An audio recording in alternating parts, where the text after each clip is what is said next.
குருகுலம் கல்வி சேவையோடு இணைந்திருக்கின்ற மாணவர்கள் அனைவருக்கும் அன்பான வணக்கத்தினை தெரிவித்துக் கொள்கின்றேன். மாணவர்களே, இன்று நாங்கள் தரம் 12ற்கான தமிழ் பாடத்திலே தமிழ் இலக்கிய வரலாற்றிலே சங்கமருவிய காலம் தொடர்பாக பார்ப்பதற்கு இருக்கின்றோம். கடந்த வகுப்பு தொடர்களிலே சங்கமருவிய காலம் பற்றிய சில விடயங்களை நோக்கி இருந்தோம். சங்கமருவிய காலம், தோற்றம் பெற்ற இலக்கியங்கள், அந்த இலக்கியங்களினுடைய பாடுபொருள் எவ்வாறு இருந்தது, சங்கமருவிய காலம் ஒரு அறநெறி காலம் என்பது பற்றி பார்த்திருந்தோம். அவ்வாறு சங்கமருவிய காலம் ஒரு அறநெறி காலமாக அமைவதற்கு என்ன காரணிகள் பின்னணியிலே அமைந்திருந்தன என்பது பற்றியும் பார்த்திருந்தோம். இன்று மாணவர்களே, அதனுடைய தொடர்ச்சியான சில விடயங்களை பார்ப்பதற்கு இருக்கின்றோம். அவற்றுள் முதலாவதாக நாங்கள் இன்று பார்க்க இருப்பது சங்கமருவிய காலம் ஓர் இருண்ட காலமா? ஏனென்றால் இந்த சங்கமருவிய காலம் தொடர்பாக அது இருண்ட காலமா இல்லையா என்பது தொடர்பாக வரலாற்று ஆய்வாளர்களுக்கிடையிலே ஒரு கருத்து முரண்பாடு காணப்படுகின்றது. சில ஆய்வாளர்கள் சங்கமருவிய காலத்தை ஓர் இருண்ட காலம் என ஒதுக்குகின்ற போக்கும் காணப்படுகின்றது. சிலர் அவ்வாறு இல்லை என மறுக்கிறார்கள். சங்கமருவிய காலம் உண்மையிலேயே ஓர் இருண்ட காலம் இல்லை. அவர்கள் இருண்ட காலம் என்பவர்கள் முன்வைக்கின்ற சான்றுகள், ஆதாரங்கள் அவை பிழையானவை, ஒருதலை பட்சமானவை என சிலர் மறுக்கின்றார்கள். ஆகவே இந்த சங்கமருவிய காலம் ஒரு இருண்ட காலமா இல்லையா என்பது மாணவர்களே ஒரு விவாதத்திற்குரிய விடயம் ஆக அமைந்திருக்கின்றது. முதலிலே நாங்கள் பார்ப்போம், சங்கமருவிய காலம் இருண்ட காலம் என்பவர்கள் என்ன சான்றுகளை, தங்களுடைய கருத்துக்கான எத்தகைய ஆதாரங்களை முன்வைக்கிறார்கள் என்று பார்க்க வேண்டும். அவர்கள் கூறுகின்றார்கள், சங்கமருவிய காலத்திலே, சங்க காலத்திலே தமிழ் வளர்த்த சங்கங்கள் இருந்தது, அதனால தான் அது சங்ககாலம் என பெயர் பெற்றது என்கிறார். முச்சங்கங்கள் இருந்து சங்க காலத்திலே தமிழை வளர்த்தது என்கிறார். சங்கமருவிய காலம் என ஏன் பெயர் வந்தது? சங்க காலத்தில் இருந்து தமிழை வளர்த்த சங்கங்கள் மருவி போனது, மறைந்து போனது, அதனால் அது சங்கமருவிய காலம். ஆகவே தமிழை வளர்த்த சங்கங்கள் மறைந்து போனால் தமிழ் வளர்ச்சி குன்றும். ஒரு இனத்திற்குரிய மொழி வளர்ச்சி குன்றுமாக இருந்தால் அந்த மொழியினுடைய கூறுகளாகிய கலை, கலாசாரம், பண்பாடு என்பன வளர்ச்சி குன்றுவது இயல்பு. ஆகையினால் தமிழ் வளர்த்த சங்கங்கள் மறைந்து போனது, ஆகையினால் மொழி வளர்ச்சி குன்றியது. மொழி வளர்ச்சி குன்றினால் இலக்கியங்கள் வளர்ச்சி குன்றும், அந்த மொழிக்குரிய கலை, கலாச்சாரம், பண்பாடு என்பன வளர்ச்சி குன்றும். ஆகவே அத்தகைய ஒரு காலப்பகுதி இருண்ட காலம் என்பதில் என்ன தவறு என்கின்றார்கள். ஒரு காரணம், சங்க காலத்தில் இருந்து தமிழ் வளர்த்த சங்கங்கள் மறைந்து போனமையால் சங்கமருவிய காலம் நிச்சயமாக இருண்ட காலமாக இருக்க வேண்டும் என்கிறார்கள். இரண்டாவது சான்றினை முன்வைக்கிறார்கள். இருண்ட காலம் என்பவர்கள் சங்க காலத்திலே மூவேந்தர்கள், தமிழ் மன்னர்கள், சேர, சோழ, பாண்டியர்கள் ஆட்சி செய்தார்கள். ஆகவே தமிழ் மன்னர்களுடைய ஆட்சி தமிழ்நாட்டிற்கு பயனை தருவதாக அமைந்திருந்தது. ஆயினும் சங்கமருவிய காலத்திலே தமிழ்நாடு தமிழ் மன்னர்களாகிய மூவேந்தர் ஆட்சியில் இருந்து விடுபட்டு அந்நியர்களாகிய களப்பிர பிறருடைய ஆட்சிக்கு உட்படுகின்றது. ஆகவே சொந்த மன்னர்களால் நாடு ஆட்சி செய்யப்படுகின்ற போது அந்த நாட்டிற்கு பல வகையான நன்மைகளும் கிடைக்கும். அந்நியர்கள் நாட்டினை ஆட்சி செய்கிற போது அந்த நன்மைகள் கிடைக்காமல் போகும். ஆகவே களப்பிரர்களுடைய ஆட்சி காலமாகையினால் சங்கமருவிய காலம் ஓர் இருண்ட காலம் என இரண்டாவது சான்றினை முன்வைக்கின்றார்கள். மூன்றாவது சான்றாக அவர்கள் முன்வைப்பது சமயங்கள். தமிழ் மக்களுடைய சமயங்கள் வைதீக சமயங்கள். வைதீக சமயங்கள் எனப்படுவது சைவம் வைஷ்ணவம் ஆகிய இரண்டு. சங்க காலத்திலே இலக்கியங்களிலே சமய செல்வாக்கு பெருமளவு காணப்படாவிட்டாலும் அங்கு காணப்பட்ட சமயம் பற்றிய கருத்துக்கள் வைதீக சமயத்தினை சார்ந்தனவாக இருந்தன. எனினும் சங்கம் மருவிய காலத்திலே இந்த சைவம் வைஷ்ணவமாகிய வைதீக சமயங்கள் வலிமை குன்றி சமணம் பௌத்தமாகிய அவைதீக சமயங்கள் அவற்றினுடைய செல்வாக்கு மேலோங்கி காணப்பட்டது. ஆகவே தமிழ் மக்களுக்கு உரியதல்லாத மதங்கள், அவைதீக மதங்கள் செல்வாக்கு பெற்றிருந்தமையினால் சங்கமருவிய காலம் இருண்ட காலமே என்கிறார்கள். இது சங்கமருவிய காலத்தை இருண்ட காலம் என முத்திரை குத்துபவர்கள் முன்வைக்கின்ற மூன்றாவது சான்று. நான்காவது சான்றாக அமைந்திருப்பது இலக்கியங்களை ஆதாரம் காட்டுகிறார்கள். சங்க காலத்திலே தோற்றம் பெற்ற இலக்கியங்கள் பொருட்செறிவுடையதாக இருந்தது, கற்பனை சுவையுடையதாக இருந்தது, நல்ல கவித்துவம் மிக்க ஆழமான பொருளுடையதாக புலவர்களால் பாடப்பட்ட இலக்கியங்கள். ஆனால் சங்கமருவிய காலத்திலோ அற இலக்கியங்கள் வெறுமனே வறண்ட நீதிகளை போதிக்கின்ற இலக்கியங்களே அதிகளவில் தோற்றம் பெற்றிருப்பதனால் சங்கமருவிய காலம் இலக்கியங்களினுடைய தரத்தோடு பண்போடு ஒப்பிட்டு பார்க்கின்ற போது சங்கமருவிய காலம் ஓர் இருண்ட காலமே என்பதில் ஐயமில்லை என்கிறார்கள். இந்த கருத்துக்கள், இப்போ நாங்கள் பார்த்த 4 கருத்துக்கள், தமிழ் வளர்த்த சங்கங்கள் மறைந்து போனது, அந்நியர்களால் தமிழ்நாடு ஆட்சி செய்யப்பட்டது, அவைதீக சமயங்கள் செல்வாக்கு பெற்றது, வறண்ட நீதி அற இலக்கியங்கள் தோற்றம் பெற்றது. இந்த காரணங்களை முன்வைத்து சங்கமருவிய காலத்தை இருண்ட காலம் என சிலர் ஒதுக்குகின்றார்கள். ஆனால் அதனை மறுப்பவர்களோ உண்மையிலேயே சங்கமருவிய காலம் இருண்ட காலம் அல்ல. ஓரளவுக்கு அரசியல் நிலையை பொறுத்தவரையில் அதனை இருண்ட காலம் என கூறினாலும் ஏற்றுக்கொண்டால், ஏனென்றால் நாங்கள் ஏற்கனவே பார்த்தோம், இந்த களப்பிரர்கள் அந்நியர்கள், இவர்கள் எங்கிருந்து வந்தார்கள், இவர்களால் நாடடைந்த பயன் என்ன என்பதெல்லாம் திட்டவட்டமாக தெளிவாக கூறக்கூடிய வகையில் எந்த சான்றும் இல்லை. ஆகையினால் இந்த அந்நியர்களாகிய களப்பிரர்களுடைய ஆட்சி காலம் அரசியலை பொறுத்தவரையில் ஓரளவு ஏற்றுக்கொள்ளலாம், அது ஒரு இருண்ட காலம். ஆனால் நாங்கள் இங்கு எதற்கு வரலாறு பார்க்கிறோம்? இலக்கியங்களுக்கு, தமிழ் இலக்கிய வரலாறு, அவ்வக்கால பகுதியில் தோற்றம் பெற்ற இலக்கியங்களுக்கான வரலாற்றையே நாங்கள் நோக்குகின்றோம். அந்த வகையில் இலக்கியங்களின் அடிப்படையில் நோக்குகின்ற போது உண்மையிலேயே சங்கமருவிய காலம் ஒரு இருண்ட காலம் அல்ல. இருண்ட காலம் என்பதற்கு தகுதியான காலம் அல்ல என்கிறார்கள்.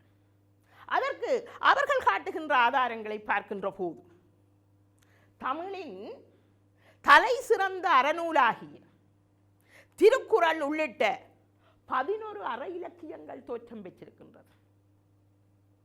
மாணவர்களே, நாங்கள் ஏற்கனவே பார்த்தோம், வேறு எந்த மொழிகளிலும் அறம் இலக்கியங்களின் பாடுபொருளாக ஏற்றுக்கொள்ளப்படவில்லை. அறத்தை போதிப்பன நூல்களாக இருக்கலாம், அவை இலக்கியம் என்ற தரத்துக்குள் உள்வாங்கப்படவில்லை வேறு மொழிகளில். ஆனால் தமிழ் மொழியிலே அறமும் இலக்கியங்களினுடைய பாடுபொருளாக அமையலாம் என்பது ஏற்றுக்கொள்ளப்பட்ட வழக்கு. ஆகவே அவ்வாறு ஏற்றுக்கொள்ளப்பட்டிருக்கையில் அறம் சார்ந்த இலக்கியங்களை ஏன் நாங்கள் ஒதுக்க வேண்டும்? அதுவும் திருக்குறளை எடுத்து பாருங்கள். இன்று எத்தனையோ மொழிகளில் மொழிபெயர்க்கப்பட்டு பல தேசத்தவர்களால் பல்வேறு மொழிகள் பேசுபவர்களால் விரும்பி கற்கப்படுகின்ற ஒரு சிறந்த தலை சிறந்த அற இலக்கியமாக திருக்குறள் விளங்குகின்றது. அதைவிட நாலடியார், நான்மணிக்கடிகை சிறந்த அற இலக்கியங்கள். ஆகவே இவை தோற்றம் பெற்ற காலத்தை எவ்வாறு இருந்த காலம் என ஒதுக்க முடியும் என்கின்றார்கள். அது ஒரு காரணம். அடுத்ததாக முதலில் தரத்திலே உயர்ந்த காப்பியங்கள் தோற்றம் பெற்றிருக்கிறது இந்த சங்கம் அறிவிய காலத்திலே. சங்க காலத்திலே காவியத்தின் தோற்றம் இருந்ததா? இல்லை.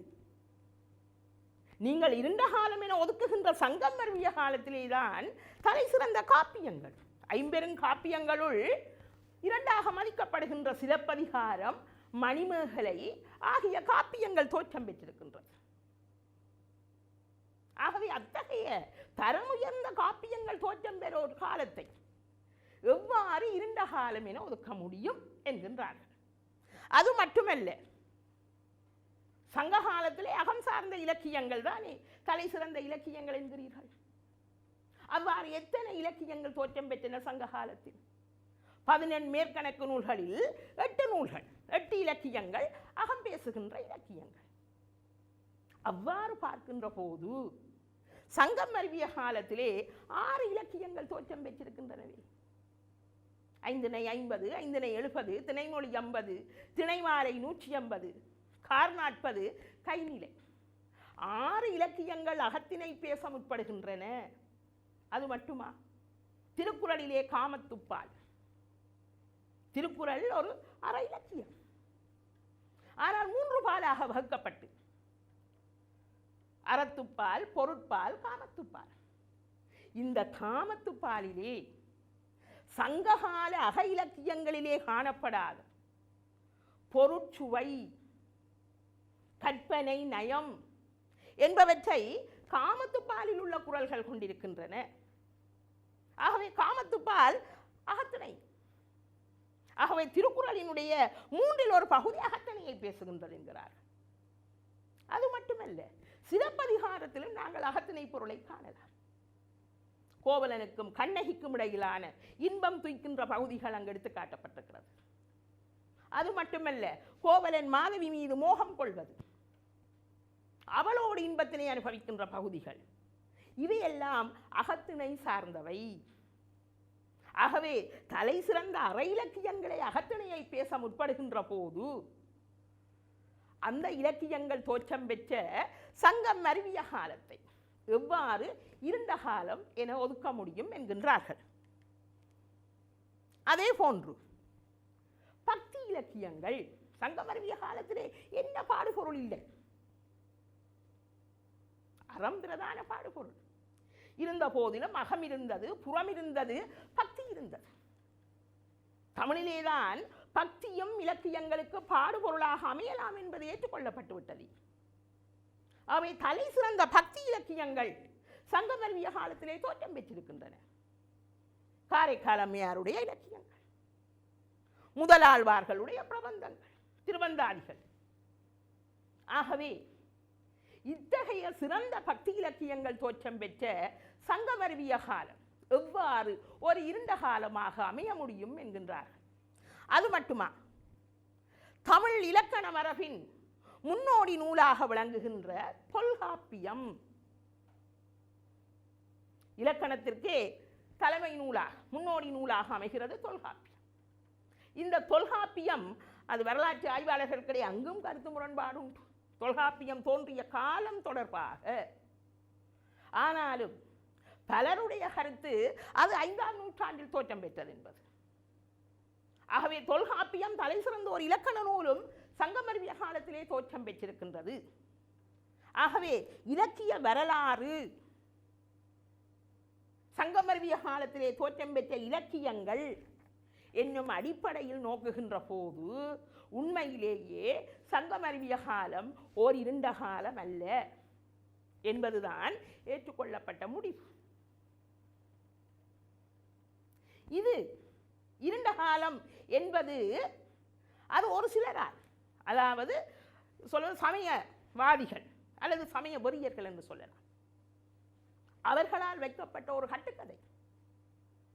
ஏனென்றால் சமணம் பௌத்தம் ஆகிய அவைதீக சமயங்கள் செல்வாக்கு பெற்றமையினால் அத்தகைய ஒரு காலத்தை இருண்ட காலம் என ஒதுக்கி விடுவதன் மூலமாக அத்தகைய அவைதீக சமயங்களினுடைய செல்வாக்கை மீண்டும் பரவ விடாமல் தடுக்கலாம் என்பதற்காக சமய வெறியர்களால் முன்வைக்கப்பட்ட ஒரு கட்டுக்கதை இந்த இருண்ட காலம் என்பது. அந்நியர் ஆட்சியினால் ஒரு காலத்தை இருண்ட காலம் என நாங்கள் ஒதுக்க வேண்டுமாக இருந்தால் தமிழ் இலக்கிய வரலாற்று காலப்பகுதிகளிலே 2 காலப்பகுதிகள் மட்டும்தான் தமிழ்நாடு தமிழ் மன்னர்களால் ஆட்சி செய்யப்பட்டிருக்கின்றது. ஒன்று சங்ககாலம், அடுத்தது சோழர் காலம்.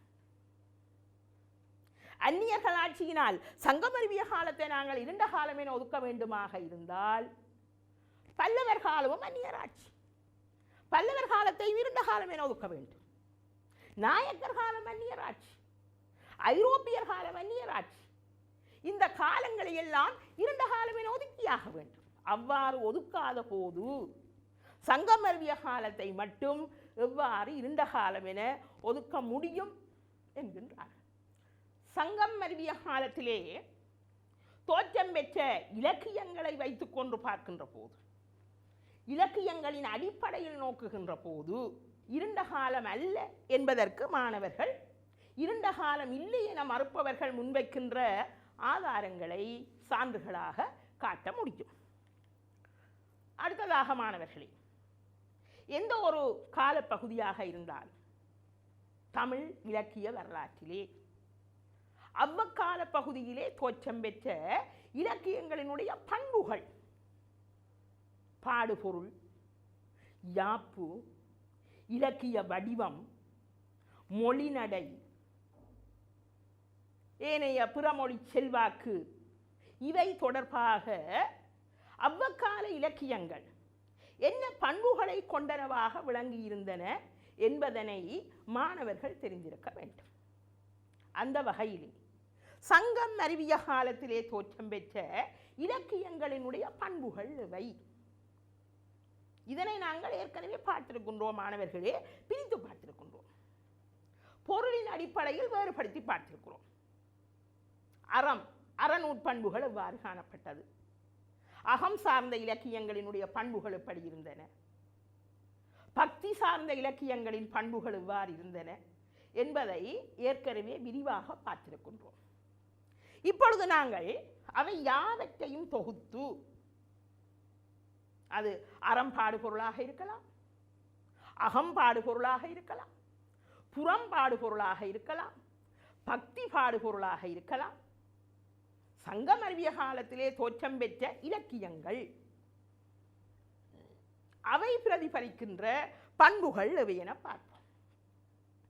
முதலாவதாக சங்கம் அறிவிய கால இலக்கியங்கள் இதை பேசின அறக்கருத்துக்கள், நீதி, ஆசாரங்கள், ஒழுக்க போதனைகள், இவைதான் சங்கம் அறிவிய கால இலக்கியங்கள், பெருந்தொகையான இலக்கியங்களின் பிரதான பாடுபொருளாக அமைந்திருந்தன. எந்த கால இலக்கிய பண்புகளை நாங்கள் குறிப்பிட்டாலும் மாணவர்களே, முதலாவதாக பாடுபொருள் பற்றி குறிப்பிட வேண்டும். மக்கள் வாழ்க்கையிலே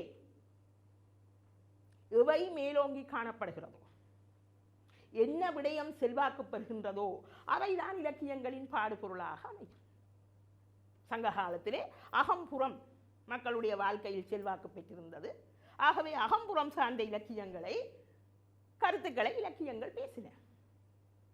சங்கம் அறிவிய காலத்திலே அறம் மக்களுடைய வாழ்க்கையிலே செல்வாக்கு பெற்றதாக விளங்கியது.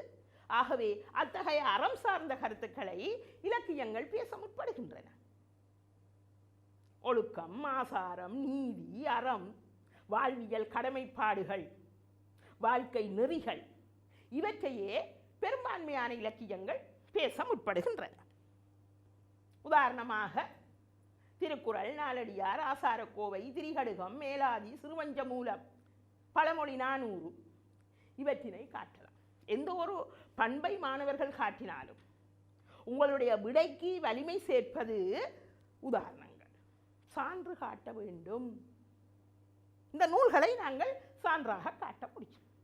அதே போன்று சங்ககாலத்தின் தொடர்ச்சியாக அகம் புறம் ஆகிய பொருள் மரபும் சங்கமருவிய கால இலக்கியங்களிலே தொடர்ந்திருக்கின்றது. நாங்கள் பார்த்தோம், சங்க காலத்திலே 8 இலக்கியங்கள் அகம் பற்றி பேச முற்படுகையில் சங்கமருவிய காலத்திலே 6 இலக்கியங்கள் அகத்தினை பேசுகின்றன. சான்றை காட்டுங்கள்.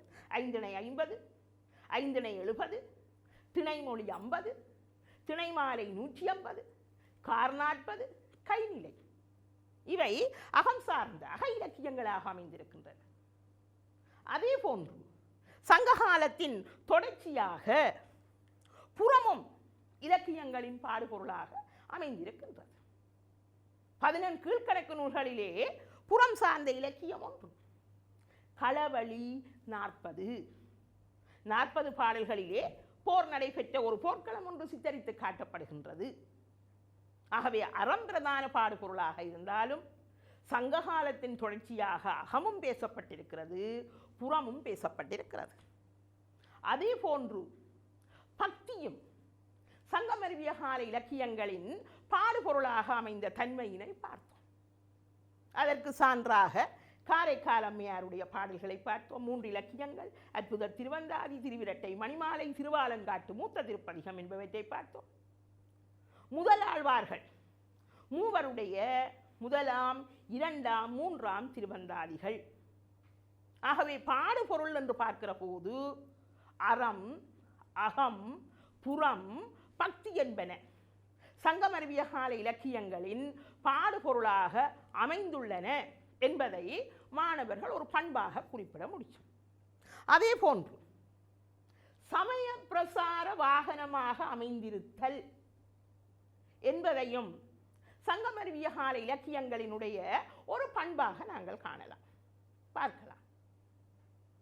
இந்த நீதி கருத்துக்கள் எல்லாமே அறம், நீதி, ஆசாரம், ஒழுக்கம் யாவுமே நாங்கள் பார்த்தோம் சமண பௌத்தர்களுடைய மத கருத்துக்கள், மத கொள்கைகள்.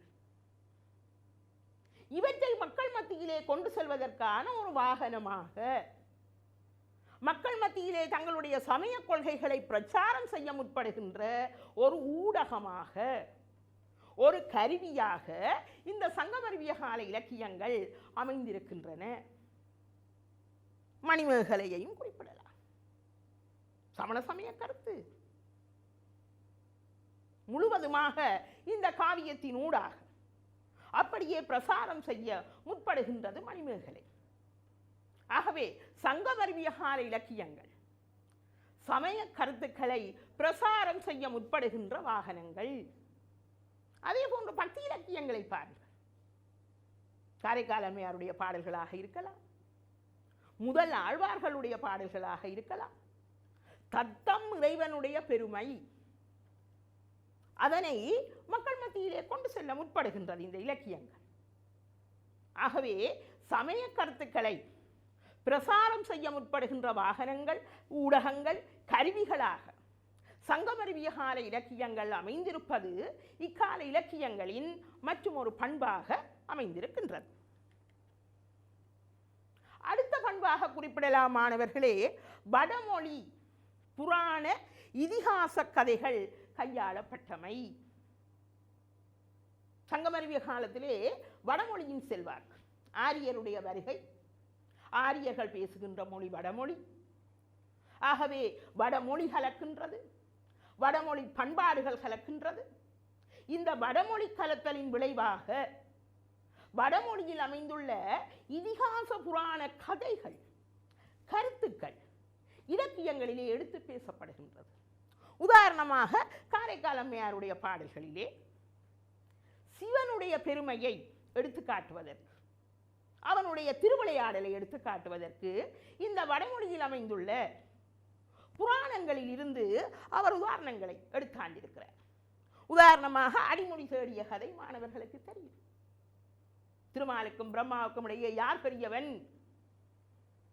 என்ற வினா எழுந்த போது அன்னப்பறவையாகவும் பன்றியாகவும் உருமாறி நான் தலையை கண்டு வருகிறேன், நான் பாதத்தை கண்டு வருகிறேன் என்று சென்றவர்கள் கடைசியாக எதையும் காணாமல் மீண்ட போது இறைவன் ஒளிப்பிளம்பாக அவர்களுக்கு முன்னால் காட்சியளித்தான் அல்லவா. நான் செருக்கிற்கு அகங்காரத்திற்கு அடிபணிய மாட்டேன், உண்மையான அன்பிற்கு அடிபணிவேன் என்பதை வெளிப்படுத்தினான் அல்லவா. அந்த அடிமுடி தேடிய கதையை காரைக்கால் அம்மையார் சிவனுடைய பெருமையை எடுத்து விளக்குவதற்கான ஒரு உதாரணமாக எடுத்தாண்டிருக்கின்றார் வடமொழி புராணத்தில் இருந்து. அதே போன்று ராவணனை நசுக்கியது. ராவணன் தாய்க்காக சிவலிங்க வழிபாடு செய்வதற்காக மலையை பெயர்க்க முற்பட்ட போது இறைவன் தன்னுடைய பெருவிரலால் சின்னதொரு அழுத்தத்தை கொடுத்தான். அதற்கு கீழே சிக்குண்டு ராவணன் நசுங்கினான். அதன் பிறகு சாமகானம் மீட்டி வெளியில வந்தான் என்பது வேறு கதை. இந்த ராவணனை நசுக்கியது இறைவன் தன்னுடைய பக்தர்களை சோதிப்பான். ராவணன் சிவபக்தன். இறைவன் தன்னுடைய பக்தர்களை சோதிப்பது வழக்கம். சிவனுடைய பெருமையை எடுத்து விளக்குவதற்கு இந்த ராவணனை நசுக்கிய கதையை காரைக்கால் அம்மையார் எடுத்தாண்டிருக்கின்றார். அதே போன்று மன்மதனை எரித்தமை. அங்கம் இல்லாதவன் என்று சொல்கிறோம். மன்மதன் அனங்கன் என்று அவனுக்கு ஒரு பெயர் இருக்கு. அங்கம் இல்லாதவன் அனங்கன். சிவபெருமான் எரித்து விட்டார். இவனுடைய காமலீலைகள் அளவிற்கு அதிகமாக போகின்ற போது சிவபெருமான் மன்மதனை எரித்தார். அந்த மன்மதனை எரித்த கதை. இத்தகைய வடமொழியில் அமைந்த புராணங்களில் இருந்து காரைக்கால் அம்மையார் உதாரணங்களை எடுத்தாண்டிருக்கிறார் இறைவனுடைய பெருமையை விளக்குவதற்கு. அவருடைய வழியை பின்பற்றி முதலாழ்வார்கள், அவர்கள் திருமாலின் அடியவர்கள், காரைக்கால் அம்மையாருடைய வழியை பின்பற்றி திருமாலினுடைய பெருமையை விளக்குவதற்கு அவர்கள் இதிகாசங்கள், வடமொழியில் அமைந்த இதிகாசங்களில் இருந்து உதாரணங்களை எடுத்தார்கள். ஹம்சனை வதைத்தமை, அரக்கியர்களை கொன்றமை, காலிங்க நர்த்தனம் புரிந்தமை. காலிங்கம் பாம்பு. இவையெல்லாம் இதிகாச புராண கதைகள் வடமொழியிலே அமைந்திருக்கின்றன. இத்தகைய உதாரணங்களை காரைக்கால் அம்மையாரும் முதலாழ்வார்களும் எடுத்தாண்டிருக்கிறார்கள். ஆகவே இது ஒரு பண்பு மாணவர்களே. சங்கமருவிய கால இலக்கியங்களினுடைய ஒரு பண்பை காட்ட முற்படலாம். வடமொழி இதிகாச புராணங்களில் இருந்து ஆதாரங்கள், உதாரணங்கள், கதைகள் கையாளப்பட்டிருப்பது இதிகாச புராணங்களின் செல்வாக்கினை பிரதிபலிக்கின்றது அல்லது வடமொழியினுடைய செல்வாக்கை சங்கமருவிய கால இலக்கியங்கள் பிரதிபலிப்பதனை ஒரு சான்றாக, ஒரு பண்பாக காட்டலாம். அதே போன்று நாங்கள் ஏற்கனவே பார்த்தோம், இறைவனுக்கு அகவுரு தோற்றம் கொடுத்து பாடியமை. இறைவன் கற்பனைக்கும் எட்டாதவன் என்கின்றோம். ஒரு நாமம், ஓர் உருவம் இல்லாதவன். அவனுக்கு பெயரும் இல்லை, உருவமும் இல்லை. அவனுடைய ஒளி வடிவம் அதான் ஒளிப்புலம்பாக தோன்றி சிவபெருமான் தன்னுடைய உண்மையான வடிவத்தை காட்டினான். அத்தகைய இறைவனுக்கு ஒரு உருவம் கொடுத்து பாடுகின்ற மரபை, அவனுக்கு ஒரு வடிவம் கொடுத்து பாடுகின்ற மரபை உருவாக்கியது சங்கமருவிய கால இலக்கியங்கள். அதையும் தொடக்கி வைத்தவர் காரைக்கால் அம்மையார். அவருடைய அற்புத திருவந்தாதியில் உள்ள பாடலை நாங்கள் கடந்த வகுப்பிலே பார்த்திருக்கின்றோம். காலையே போன்றிலங்கும் மேனி கடும் பகலில் வேலையே போன்றிலங்கும் வெண்ணீறு மாலையில் தாங்குருவே போலும் சடை கச்சை மச்சை அவர் வீங்கிருளே போலும் மிடறு. இது அற்புத திருவந்தாதியிலே வருகின்ற ஒரு பாடல். இறைவனுடைய மேனியினுடைய அழகினை விளக்குவதற்கு இங்கு ஒரு நாளின் பல பொழுதுகளை இறைவனுடைய மேனி அழகிற்கு உவமையாக காட்டியிருக்கின்றனர். இதனை நாங்கள் ஏற்கனவே இதனுடைய பொருளை பார்த்தோம் மாணவர்களே. காலையிலே சூரியனுடைய ஒளி வந்து பொன்னிறம், அதே போன்றதுதான் இறைவனுடைய மேனியினுடைய அழகு. கடும் பகலிலே நண்பகலிலே கடல் அலைகளினுடைய ஆரவாரத்தினால் வெள்ளை நிறமாக காட்சியளிக்கும். அதே போன்றது அவனுடைய மேனியிலே அவன் அணிந்திருக்கின்ற வெண்ணீர் சுடலை சாம்பலை பூசியிருக்கின்றான். மாலையில் தாங்குருவே போலும் சடைக்கற்றை இறைவனுடைய சடாமுடி சிவந்த நிறம், செந்நிறம். மாலையிலே சூரியனுடைய ஒளி செந்நிறம். அதே போன்றது அவனுடைய சடாமுடி செஞ்சடையான். அதே போன்று மற்றையவர் நீங்கிருளே போலும் மிடறு. மிடறு என்பது இந்த பகுதி, தொண்டை பகுதி. கரைமிடச் சன்னல், நீலமணி மிடச்சொருவன் எல்லாம் சிவனுக்குரிய பெயர்கள். ஆலகால விஷம் தேவர்களை துரத்திய போது அவர்கள் சரணடைந்தார்கள் இறைவனிடம். அப்பொழுது அவர்களை காப்பதற்காக அதை எடுத்து தான் உண்டார். அப்பொழுது உமாதேவியார் வந்து அவருடைய கழுத்தை பிடித்தார் என்பது கதை. அவ்வாறு பிடிக்கின்ற போது அந்த ஆலகால விஷம் இங்கே தங்கிக் கொண்டது, தொண்டையிலே கீழே செல்ல விடாமல் பிடித்து விட்டது. அது ஒரு கரையாக அங்கே காட்சியளிக்கின்றது. அப்ப இரவு பொழுதிற்கு அந்த மிடரை, அந்த மிடத்திற்கு இரவு பொழுதை உவமையாக்கி காட்டியிருக்கின்றார் காரைக்கால் அம்மையார். ஆகவே ஒரு நாமம் ஓருருவம் இல்லாத இறைவனுக்கு உருவம் கொடுத்து வழிபடுகின்ற மரபை சங்கமருவிய கால இலக்கியங்கள் கொண்டிருக்கின்றன என்பதனையும் ஒரு பண்பாக குறிப்பிட முடியும். அதே போன்று துறைகள் தொடர்ந்து வர செய்யுட்கள் இயற்றியமை ஏற்கனவே பார்த்திருக்கின்றோம். அறநூற் பண்புகள் பார்க்கின்ற போது பார்த்திருக்கின்றோம் மாணவர்களே. சங்க காலத்திலே தனிச்செய்யுள் மரபு, தனித்தனி பாடல்களிலே பொருள் விளக்கப்பட்டது. அது சிறிய பாடலாக இருந்தாலும் நான்கடி கொண்ட பாடலாக இருக்கலாம். குறுந்தொகை பாடல்களை பார்த்திருக்கின்றோம். ஒரு ஒழுக்கம் ஒரு பாடலிலே கூறி முடிக்கப்படுகின்ற மரபு காணப்பட்டது. சங்கமருவிய காலத்திலே யாதாயினும் ஒரு பொருள் தொடர்ச்சியான பல பாடல்களிலே கூறி செல்லப்படுகின்ற மரபினை பார்க்கின்றோம். தொடர்நிலை செய்யுள் மரபு. திருக்குறளிலே 10 பாடல்கள், ஒரு அதிகாரத்திலே 10 பாடல்கள் இருக்கும். ஒரு விடயம் அந்த 10 பாடல்களிலே வெவ்வேறுபட்ட முறையிலே கூறி செல்லப்படுகின்ற மரபு. நாலடியார், நாலடியாரிலும் அதிகாரம், ஒவ்வொரு அதிகாரமும் 10 பாடல்களை கொண்டிருக்கின்றது. ஒரு விடயம், ஒரு குறித்த ஒரு கருத்து பொருள் தொடர்ச்சியான 10 பாடல்களிலே கூறி செல்லப்படுகின்ற மரபினை காணுகின்றோம். ஆகவே தொடர்நிலை செய்யுள் மரபு சங்கமருவிய கால இலக்கியங்களின் ஒரு பண்பாக அமைந்திருக்கின்றது. அதே போன்று பதிக வடிவத்தின் தோற்றம். பதிகம் என்றால் என்னென்று பார்த்தோம். 10 பாடல்கள் கொண்ட அமைப்பு தான் பதிகம். தொடர்ச்சியான 10 பாடல்களின் ஊடாக இறைவனுடைய பெருமையை பாடுவது பார்த்தோம் நாங்கள். முதலாவது பாடலிலே எளிமையாக ஆரம்பிக்கும். பொருள், ஓசை, உணர்ச்சி எளிமையாக ஆரம்பித்து படிப்படியாக விரிவடைந்து கொண்டு சென்று 6வது 7வது பாடலிலே உச்சநிலையை அடையும். அதன் பிறகு 8வது பாடலில் இருந்து இறங்கத் தொடங்கும். இறங்கி 10வது பாடலிலே முடியும். சில பதிகங்கள் 11 பாடல்களையும் கொண்டிருக்கின்றன. 11வது பாடலிலே முடியும். இந்த பதிக வடிவம் யாரால் அறிமுகம் செய்யப்பட்டது? காரைக்கால் அம்மையார். அவருடைய 3வது இலக்கியம் திருவாலங்காட்டு மூத்த திருப்பதிகம். இதிலே பதிக முறை கையாளப்பட்டிருப்பதனை காணலாம். இது பின்பு பல்லவர் கால இலக்கியங்களிலே பதிக முறை முற்றுமுழுதாக கையாளப்படுகின்றது. அதற்கு இது ஒரு வழிகாட்டியாக அமைந்திருக்கின்ற பண்பினை காணலாம். அதே போன்று காவியங்களின் தோற்றம். சங்கமருவிய கால இலக்கியங்களை நாங்கள் பார்க்கின்ற போது காவியங்கள் 50 காப்பியங்களில் 2 காப்பியங்கள் சங்கமருவிய காலத்திலே தோற்றம் பெற்றிருப்பதனை கண்டோம். சிலப்பதிகாரம், மணிமேகலை இரட்டை காப்பியங்கள் என அழைக்கப்படுகின்றது. பெருங்காப்பிய வரிசையிலே சேர்க்கப்பட்டிருக்கிறது.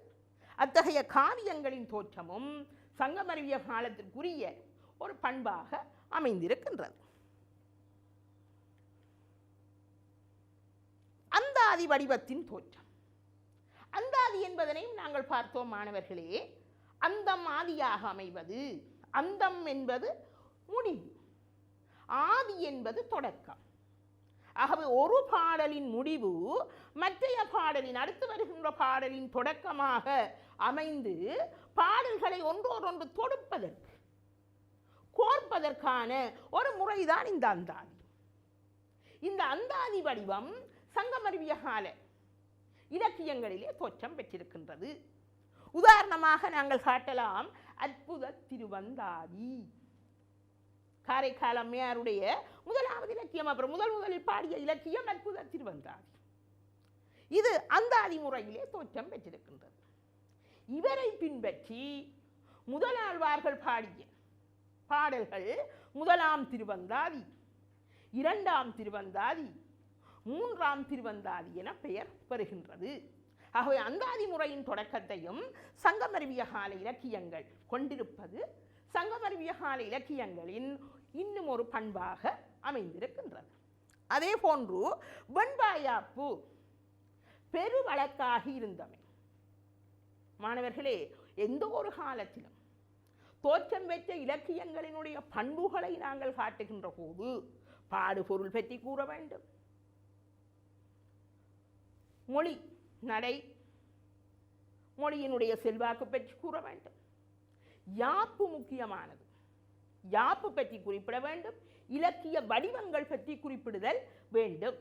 அந்த வகையிலே சங்கமருவிய காலத்திலே செல்வாக்கு பெற்றிருந்த யாப்பு வெண்பா. ஏனைய யாப்புகளும் பயன்படுத்தப்பட்டிருக்கிறது. சங்ககால அகவல் வஞ்சி, சிலப்பதிகாரம், மணிமேகலை ஆகிய காவியங்களிலே பயன்படுத்தப்பட்டிருக்கிறது. சங்ககாலத்திலே பயன்படுத்தப்பட்ட எல்லா யாப்பையும் நாங்கள் சிலப்பதிகாரத்திலே காணலாம். சிலப்பதிகாரத்திலே அகவல்பா இருக்கிறது, வஞ்சிப்பா இருக்கிறது, அதே நேரம் வெண்பாவும் கையாளப்பட்டிருக்கின்றது. அதே போன்று கட்டளை கலித்துறை, காரைக்கால் அம்மையாருடைய திருவிரட்டை மணிமாலை கட்டளை கலித்துறை என்ற யாப்பிலே பாடப்பட்டிருக்கிறது. விருத்தப்பா காரைக்கால் அம்மையாருடைய மூன்றாவது இலக்கியமாகிய திருவாலங்காட்டு மூத்த திருப்பதிகம் விருத்தப்பாவிலே பாடப்பட்டிருக்கின்றது, அறிமுகம் செய்யப்பட்டிருக்கிறது. இருந்தாலும் செல்வாக்கு பெற்றிருந்த யாப்பு வெண்பா. ஏனென்று பார்த்தோம், அது கட்டிருக்கமுடையது, செப்பல் ஓசை உடையது, சுருக்கமாக சொல்வதற்கு ஏற்றது, ஒரு வினாவுக்கு அளிக்கின்ற விடையை போன்று சுருக்கமாக தெளிவாக நேரடியாக ஒரு கருத்தினை எடுத்துரைப்பதற்கு இந்த வெண்பா யாப்பு தான் பொருத்தமானது. ஆகவே நீதி கருத்துக்கள், அறக்கருத்துக்கள் சங்கமருவிய காலத்திலே பிரதான பாடுபொருளாக விளங்கியமையினால் அதனை கூறுவதற்கு வெண்பா யாப்பு பொருத்தமாக அமைந்திருந்தது. திருக்குறள் ஈரடி வெண்பாவிலே அமைந்திருக்கின்றது, நாலடியார் நாலடி வெண்பாவிலே அமைந்திருக்கின்றது. அது மட்டுமல்ல, காலத்தின் செல்வாக்கிற்கிணங்க அகத்திணை இலக்கியங்கள் கூட சங்கமருவிய காலத்திலே வெண்பா யாப்பிலே பாடப்பட்டிருப்பது இந்த கால பகுதியில். அதாவது சங்கமருவிய காலத்திலே வெண்பா யாப்பு எவ்வளவு செல்வாக்கு பெற்றிருந்தது என்பதற்கான சான்றாக அமைந்திருக்கின்றது. அதே போன்று விருத்தப்பாவின் தோற்றம் ஏற்கனவே பார்த்தோம். திருவாலங்காட்டு மூத்த திருப்பதிகத்தை காரைக்கால் அம்மையார் விருத்தப்பாவை பயன்படுத்தி பாடினார். தன்னுடைய அற்புத திருவந்தாதியை வெண்பாவிலே பாடினார், பொருத்தமாக இல்லை. தன்னுடைய அன்பை இறைவன் மீது கொண்ட பேரன்பை எடுத்து காட்டுவதற்கு அது பொருத்தமாக இல்லை. இரண்டாவதாக திருவிரட்டை மணிமாலையிலே கட்டளை கலித்துறையை பயன்படுத்தினார், அதுவும் பொருத்தமாக இல்லை. ஆகவே மூன்றாவது இலக்கியமாகிய திருவாலங்காட்டு மூத்த திருப்பதிகத்தை விருத்தப்பாவிலே பாடினார், அது மிக பொருத்தமாக அமைந்திருந்தது. இந்த விருத்தப்பா அடுத்து வருகின்ற பல்லவர் காலத்திலே பக்தியை பாடுவதற்கு உரிய ஒரு பாவாக கொள்ளப்படுவது. அதே போன்று சோழர் காலத்திலே காவியங்களை பாடுவதற்கும் ஏற்ற பாவினமாக அமைந்திருக்கின்றது இந்த விருத்தப்பா. ஆகவே இந்த விருத்தப்பாவின் தோற்றத்தினை சங்கமருவிய கால இலக்கியங்களே கொண்டிருக்கின்றது. அதே போன்று வடமொழி கலப்பு, வடமொழி செல்வாக்கும் இலக்கியங்களிலே காணப்படுதலும் சங்கமருவிய கால இலக்கியங்களின் ஒரு பண்பாகும். சங்க காலத்திலே குறைவு தனித்தமிழ் நடை, செந்தமிழ் நடை. ஆரியர்கள் வந்திருந்தாலும் அங்கு நெருக்கமாக மக்களோடு கலந்திருக்கவில்லை. ஆகவே அவர்களோட மொழியும் கலக்கவில்லை. சங்கமருவிய காலத்திலே ஆரியர்கள் மக்களோடு நெருக்கமாக வாழத் தொடங்குகின்றார்கள். அவர்களுடைய மொழி கலக்கின்றது. இலக்கியங்களிலே வடமொழி செல்வாக்கு காணப்படுகின்றது. அவர்களுடைய பண்பாடு கலக்கின்றது. ஆகவே வடமொழி கலப்பும் வடமொழியினுடைய செல்வாக்கையும் நாங்கள் சங்ககால இலக்கியங்களிலே காணலாம். அதுவும் ஒரு பண்பு. அதே போன்று உரைநடை வளர்ச்சியின் தொடக்கமாக இருந்தமை.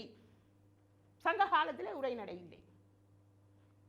சங்க மருவிய காலத்திலே எங்கு உரைநடை ஆரம்பிக்கின்றது? சிலப்பதிகாரம்.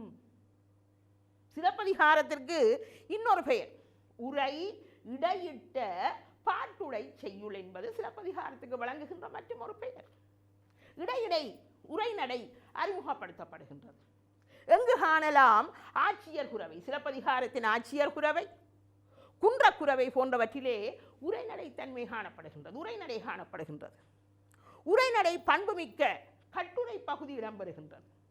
இதனால் சிலப்பதிகாரம் உரை இடையிட்ட பாட்டுடை செய்யுள் என அழைக்கப்படுகின்றது. ஆகவே மாணவர்களே, சங்கம் அறிவிய கால இலக்கியங்கள் பிரதிபலிக்கின்ற பண்புகளாக நாங்கள் இவற்றை குறிப்பிட முடியும். அடுத்த விடயமாக நாங்கள் பார்க்க இருப்பது சங்ககால சங்க மருவிய கால ஒப்பீடு. நாங்கள் ஏற்கனவே பார்த்திருக்கின்றோம் மாணவர்களே, எந்த ஒரு காலத்திலே தோற்றம் பெற்ற இலக்கியங்களின் பண்புகள் அடுத்து வருகின்ற காலப்பகுதியிலே ஒரு சில எச்சங்கள் தொடர்ந்திருக்கும். முன்னைய காலப்பகுதியின் தொடர்ச்சியாகவே அடுத்து வருகின்ற காலம் அமைந்திருக்கும். அந்த காலத்திற்கு ஒரு விசேட பண்பு இருக்கலாம், சில குறிப்பிடத்தக்க விசேட பண்புகள் அமைந்திருக்கலாம். எனினும் முன்னைய கால இலக்கியங்களின் ஒரு செல்நெறியாகவே தொடர்ச்சியாகவே அடுத்து வருகின்ற காலம் அமைந்திருக்கும்.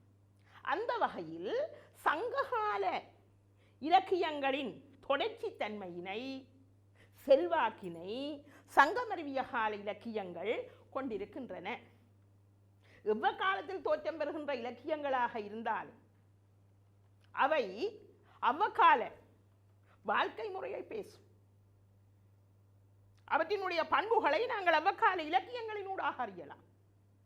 சங்ககால இலக்கியங்களின் பண்புகளை 14 மேற்கணக்கு நூல்களினூடாக பார்க்கின்றோம். அதே போன்று சங்கமருவிய கால இலக்கியங்களின் பண்புகளை 14 கீழ்கணக்கு நூல்கள், காவியங்கள், பக்தி இலக்கியங்கள் என்பவற்றினூடாக காணலாம்.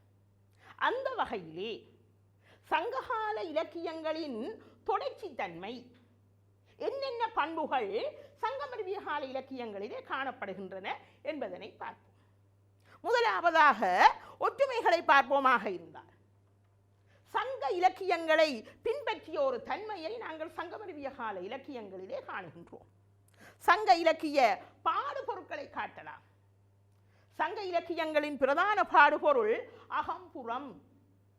இவை சங்கமருவிய காலத்திலும் பாடுபொருளாக அமைந்திருப்பதனை பார்த்தோம். அகத்தை பார்த்தோம். 6 இலக்கியங்கள் அக இலக்கியங்களாக அமைந்திருக்கின்றது. சங்க இலக்கியங்களிலே பேசப்பட்ட அகத்திற்கு எந்த விதத்திலும் குறைவில்லாத அகப்பொருளை திருக்குறளின் காமத்துப்பால் கொண்டிருக்கின்றது. அதே போன்று 550 ஒரு பாடல் வருகின்றது. சுனைவாய் சிறுநீரை எய்தாதென்று எண்ணி பிணைமான் இனிதுண்ண வேண்டி கலைமான் கள்ளத்தீனூற்றும் சுரமென்ப காதலர் உள்ளம் படர்ந்த நெறி என்ற ஒரு பாடல் 550 வருகின்றது. தலைவனுடைய பிரிவு துயரத்தை தாங்காத ஆற்றாமையில் இருக்கின்ற தலைவிக்கு தோழி ஆறுதல் கூறுவதாக, தோழி அவளை ஆற்றுப்படுத்துவதாக அந்த பாடல் அமைந்திருக்கின்றது. சுனைவாய் சிறுநீரை எய்தாதென்று எண்ணி. சுனை நீர் சுனையிலே கொஞ்ச நீர் தான் இருக்கலாம், குறைந்தளவு நீர் தான் காணப்படுகின்றது. ஆகவே இந்த ஆண்மான் கலைமான், ஆண்மான் பிணைமான் பெண்மான், கலைமான் என்ன நினைக்கின்றதாம், இந்த பெண்மான் தன்னை விட்டு இந்த நீரை பருகாதே,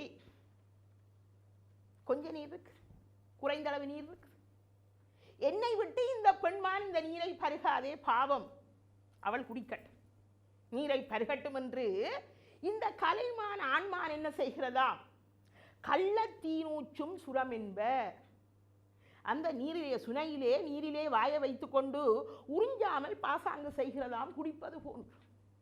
ஏன்? பிணைமான் உண்ணுவதற்காக அந்த நீரை, இரண்டு பேரும் குடிப்பதற்கு போதாது. அதே போன்றுதான் காதலர் உள்ளம் படர்ந்த நெறி, கள்ள தீநூச்சும் சுரம் என்ப காதலர் உள்ளம் படர்ந்த நெறி. உன்னுடைய தலைவன் சென்ற காட்டுப்பாதை அத்தகைய இலக்கணங்களை கொண்டது. அங்கே அத்தகைய மான்களை உன்னுடைய தலைவன் சந்திப்பான். சந்திக்கின்ற போது உன்னுடைய ஞாபகம்தான் அவனுக்கு வரும். ஆகவே உன்னை அவன் மறந்து விடுவான் என்று நீ கவலைப்படாதே என தோழி தலைவியை ஆற்றுப்படுத்துவதாக அமைந்திருக்கிறது இந்த பாடல். அங்கே பார்த்தோம் அல்லவா, சங்க காலத்திலே செம்புல பெயல் நீர் போல அன்புடை நெஞ்சம் தாம் கலந்தனவே, யாயும் ஞாயும் யாராகியரோ எந்தையும் நுந்தையும் எம்முறை கேளிர், யானும் நீயும் எவ்வளி அரிதும் இருந்த போதும் செம்புல பெயல் நீர் போல சிவந்த நிலத்திலே பெய்த மழை நீர் எவ்வாறு இரண்டர கலந்து விடுமோ, அதே போன்று எங்களுடைய அன்புடைய நெஞ்சங்கள், இயல்பாகவே அன்பு கொண்ட நெஞ்சங்கள் தாமாகவே கலந்து விட்டது என்று குறுந்தொகை பாடல் கூறுகின்றது. அந்த அன்பிற்கும் இந்த அன்பிற்கும் இடையே என்ன வேறுபாடுண்டு? ஆகவே சங்ககால அகப்பொருள் சங்கமறிவிய காலத்திலே எள்ளளவும் குறைவின்றி அவ்வாறே பின்பற்றிருக்கின்ற தன்மையை நாங்கள் சங்ககாலத்தின் தொடர்ச்சி தன்மையாக நோக்கலாம். அதே போன்று புறப்பொருள், புறப்பொருள் அங்கே 10 இலக்கியங்களிலே சங்ககாலத்திலே பார்த்தோம். 8 தொகையிலே 3, புறநானூறு, 10 பரிபாடல், 10 பாட்டிலே ஆற்றுப்படை இலக்கியங்கள் 5, மதுரை காஞ்சி நெடுநல்வாடை அகம்புறம் 2ற்கும் பொதுவாக அமைகின்றது. இங்கே களவழி 40 சங்கமறிவிய காலத்தில் அங்கே புறப்பொருளின் தொடர்ச்சி தன்மையை நாங்கள் காணலாம். அதே போன்று அறம், சங்க இலக்கியங்களிலே அறக்கருத்துக்கள் இல்லாமல் இல்லை. கலித்தொகை பாடல் ஒன்று கூறுகின்றது, அன்பெனப்படுவது தன்கிளை சிறாமை, பண்பெனப்படுவது பாடறிந்து ஒழுகுதல். அன்பு என்றால் என்ன, பண்பு என்றால் என்ன, அறிவு என்றால் என்ன, அறம் என்றால் என்ன, சங்ககால இலக்கியங்கள் பேசுகின்றது. பிரதான பாடுபொருள் அல்ல, ஆனால் அகத்துணை பாடல்களின் ஊடாகவும் அறங்கள் எடுத்து காட்டப்பட்டிருக்கின்றது. இது ஒரு கலித்தொகை பாடல் கூறுகின்ற கருத்து. இதே கருத்து திருவள்ளுவரிடத்திலே ஒழுக்கமுடைமை என்ற அதிகாரம் தோன்றுவதற்கும் பண்புடைமை என்ற அதிகாரம் தோன்றுவதற்கும் வழிவகுத்திருக்கின்றது. அன்பெனப்படுவது தன்கிளை சிறாமை, அங்கே அன்புடைமை என்ற அதிகாரத்தை திருவள்ளுவர் இதனை பின்பற்றி வகுத்திருக்கின்றார். பண்பெனப்படுவது பாடு அறிந்து ஒழுகுதல் கலித்தொகை கூறுகின்றது. திருவள்ளுவர் பண்புடைமை என்ற ஒரு அதிகாரத்தை இதனை பின்பற்றி வகுத்திருக்கின்றார். ஆகவே அறம் சங்க காலத்திலும் பேசப்பட்டிருக்கிறது. அதனுடைய தொடர்ச்சி தன்மையாக சங்கமறிவிய கால இலக்கியங்கள் அறத்தையே பேச முற்படுகின்றன.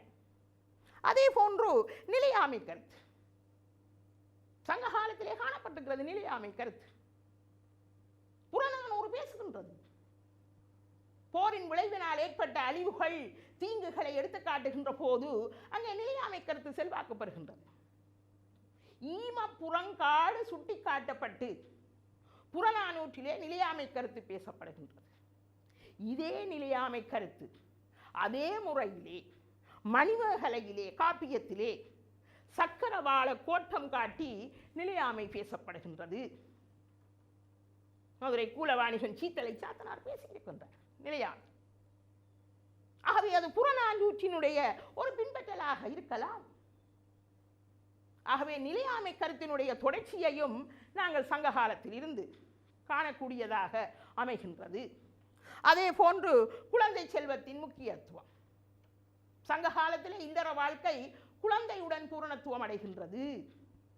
இல்லற வாழ்க்கையின் ஒரு நோக்கமாக பயனாக புதல்வரை பெறுதல் அமைகின்றது. இதனையே திருவள்ளுவர் மங்களம் என்ப மனை மாட்சி மற்ற அதன் நன்கலம் நன்மக்கள் பேறு என குறிப்பிடுகின்றார். புதல்வரை பெறுதல் என்ற ஒரு அதிகாரத்தையே திருவள்ளுவன் படைத்திருக்கின்றார். ஆகவே இதையும் நாங்கள் சங்க காலத்தின் தொடர்ச்சியாக காணலாம். அதே போன்று கடவுள் வழிபாடு சமயம் பற்றிய கருத்துக்கள் நாங்கள் பார்த்தோம். 500 8 தொகை நூல்களிலே 500 அர்த்தநாரீஸ்வர தோற்றம் சிவனுடைய தோற்றம் காட்டப்படுகிறது. புராண இதிகாச கதைகள், ஐவகை தெய்வங்கள் பற்றிய குறிப்பு, இவை சங்கமருவிய காலத்திலே காரைக்கால் அம்மையாருக்கும் முதலாழ்வார்களுக்கும் ஒரு வழிகாட்டியாக அமைந்திருக்கலாம் இந்த பக்தி பற்றிய கருத்துக்கள். ஆகவே அங்கும் நாங்கள் சங்க காலத்தினுடைய தொடர்ச்சி தன்மையினை காணலாம். அதே போன்று நற்றிணையிலே 8 தொகை நூல்களில் நற்றிணையிலே ஒரு பாத்திரம், ஒரு பாடலிலே ஒரு பாத்திரம் காட்டப்படுகிறது. ஒரு முலை இழந்த திருமா உண்ணி, ஒரு முளையினை இழந்த ஒரு பாத்திரம் ஒன்று அங்கு எடுத்து காட்டப்படுகின்றது. இதே பாத்திரம், இதே பாடல் செய்தி இளங்கோவடிகளுக்கு கண்ணகி என்ற ஒரு பாத்திரத்தினை படைப்பதற்கு ஒரு வழிகாட்டியாக அமைந்திருக்கலாம் அல்லவா? பாண்டிய மன்னனால் தன் கணவன் கொல்லப்படுகின்ற போது அந்த வேதனையை தாங்க முடியாது ஆத்திரம் கொண்டு கண்ணகி தன்னுடைய ஒரு மார்பை தருகின்றாள். நான் பத்தினியாக இருந்தால் மதுரை மாநகரமே தீப்பற்றி எரியட்டும் என்று. ஆகவே அவள் ஒரு முறையில் அந்த பாத்திரம். இந்த நற்றிணையிலே வருகின்ற இந்த பாத்திரம், ஒரு முறை இழந்த திருமா உண்ணி என்ற பாத்திரம், கண்ணகி என்ற பாத்திரத்தை அவ்வாறு உருவாக்குவதற்கு இளங்கோவடிகளுக்கு ஒரு வழிகாட்டியாக அமைந்திருக்கலாம். அந்த வகையிலும் நாங்கள் சங்ககாலத்தின் தொடர்ச்சி தன்மையினை சங்கமருவிய கால இலக்கியங்களிலே காணுகின்றோம். அதே போன்று சங்ககாலத்து 10 8 தொகையிலே ஒரு புறத்திணை நூல். இது சங்கமருவிய காலத்திலே பதிக வடிவம் தோன்றுவதற்கு காரணமாக அமைந்திருக்கின்றது. 10 பாடல்களிலே சேர மன்னர்கள் 10 பேர் பாடப்பட்டிருக்கிறார்கள். 10 பாடல்கள், ஒரு மன்னன் தொடர்ச்சியான 10 பாடல்களிலே பாடப்பட்டிருக்கிறார். அவ்வாறு 10 சேர மன்னர்கள் 100 பாடல்களிலே பாடப்பட்டிருக்கிறார்கள். இந்த முறை சங்கமருவிய காலத்தின் பதிக வடிவம் தோன்றுவதற்கு ஒரு வழிகாட்டியாக அமைந்திருக்கின்றது. அதே போன்று 500 8 தொகை நூல்களில் ஒன்று. அதிலே நொண்டி 10 என்ற ஒரு 10 வருகின்றது. அதில் உள்ள 10 செய்யுட்கள் 10 என்ற இலக்கியத்தில் 4ஆம் 10 உள்ள செய்யுட்கள். இவை அந்தாதி முறையின் தொடர்ச்சியாக அந்தாதி முறையிலே இந்த பாடல்கள் தொடுக்கப்பட்டிருக்கின்றது. ஆகவே இவை சங்கமருவிய காலத்திலே அந்தாதி என்னும் இலக்கிய வடிவம் தோன்றுவதற்கு ஒரு காரணமாக அமைந்திருக்கின்றது. அதே போன்று ஊழ்வினை பற்றிய கருத்துக்கள் புறநானூற்றிலே கணியன் பூங்குன்றன் பாடினான் அல்லவா? தீதும் நன்றும் பிறர் தரவாரா. அப்போ ஒருவனுக்கு விளைகின்ற நன்மை தீமை எதனால் வருகின்றது? அவன் செய்த வினைகள், முன்வினை பயன். அதுதான் ஊழ். புறநானூறு காட்டுகின்றது. இதனையே திருவள்ளுவர் ஊழிற் பெருவலி யாவுல மற்றொன்று சூழினும் தான் முந்துரும் என்கிறார். ஊழ் என்ற ஒரு அதிகாரத்தையே படைத்திருக்கின்றார். அதே போன்று சங்ககால பரத்தையர் ஒழுக்கம் இங்கு அறநூலாருக்கு பெரும் பிரச்சனையை ஏற்படுத்தியது. அதனால் திருவள்ளுவன் பிறனில் விளையாமை, பிறபெண்களை உன்னுடைய மனைவியை தவிர்ந்த பிறபெண்களை ஏறெடுத்தும் பார்க்காதே என திருவள்ளுவர் பிறனில் விளையாமை என்ற ஒரு அதிகாரத்தையே படைத்தார். அதற்கு எது காரணமாக அமைந்தது? சங்ககால பரத்தையர் ஒழுக்கம். ஆகவே அந்த வகையிலும் நாங்கள் சங்ககால இலக்கியங்களின் தொடர்ச்சி தன்மையினை காணக்கூடியதாக இருக்கின்றது. அதே போன்று இரத்தல், சங்ககாலத்திலே இரத்தலும் ஈதலும் பண்பாடுகளாக அமைந்தது. இரத்தல் இழிவாக மதிக்கப்படவில்லை. சங்ககாலத்தில் இல்லாதவர்கள் வறிய புலவர்கள் மன்னனை சென்று பாடுவதும், மன்னன் பொருளை வாரி வழங்குவதும், இவனுடைய வறுமை தீருவதும் அங்கு இயல்பான ஒழுக்கங்களாக அமைந்திருந்தது. ஆனால் இலக்கியங்கள் கொடுத்தவனை பற்றி மட்டும்தான் பேசுகின்றன. கொடுத்த மன்னர்களைத்தான் புலவர்கள் பாடினார்கள். கொடுக்காதவர்களும் இருந்திருக்கின்றார்கள். வறியவர்கள் இறந்து போகின்ற போது இல்லை என மறுத்த மன்னர்களும் இருந்திருக்கின்றார்கள். இது சங்கமருவிய காலத்திலே அறநூலாருக்கு பெரும் பிரச்சனையை ஏற்படுத்தி இருக்கின்றது, இந்த இரத்தல். அதனால் திருவள்ளுவன் என்ன கூறுகின்றான்? ஈயன இரத்தல் இழிந்தன்று அதன் எதிர் ஈயேன் எனல் அதனிலும் இழிந்தன் என்கிறான். இல்லை என்று சொல்லி இறப்பது இழிவானது என்கின்றான். அதனை விட எது இழிவானது தெரியுமா? வைத்துக்கொண்டு செல்வத்தை பொருளை வைத்துக்கொண்டு இறந்து வருபவனிடம் இல்லை என மறுப்பது அதனை விட இழிவானது என்கின்றார். இரவச்சம், இறப்பதற்கு அஞ்சுக என்ற ஒரு அதிகாரத்தை திருவள்ளுவன் படைத்திருக்கின்றார். நன்றியில் செல்வம், அது எவ்வளவு தீயது. அப்ப இத்தகைய அதிகாரங்களை திருவள்ளுவன் படைப்பதற்கு சங்ககாலம்தான் ஒரு வகையிலே காரணமாக இருந்திருக்கிறது. இரட்டலும் ஈதல் மறுக்கப்பட்டதும் ஒரு வகையிலே காரணமாக விளங்கியிருக்கின்றது. ஆகவே மாணவர்களே, சங்கமருவிய கால இலக்கியங்கள் சங்ககாலத்தின் தொடர்ச்சி தன்மையினை கொண்டிருப்பதற்கு நாங்கள் பின்வரும் சான்றுகளை ஆதாரமாக காட்டலாம். ஆகவே சங்கமருவிய காலம் தொடர்பாக சங்கமருவிய கால இலக்கிய பண்புகள், அதே போன்று சங்ககாலத்தினுடைய தொடர்ச்சி தன்மை சங்கமருவிய காலத்திலே எவ்வாறு காணப்பட்டது என்பதனை பற்றி பார்த்தோம். இது தொடர்பான ஒரு தெளிவான விளக்கத்தினை மாணவர்கள் பெற்றிருப்பீர்கள் என்ற நம்பிக்கையோடு உங்களிடமிருந்து விடைபெறுகின்றேன். நன்றி, வணக்கம்.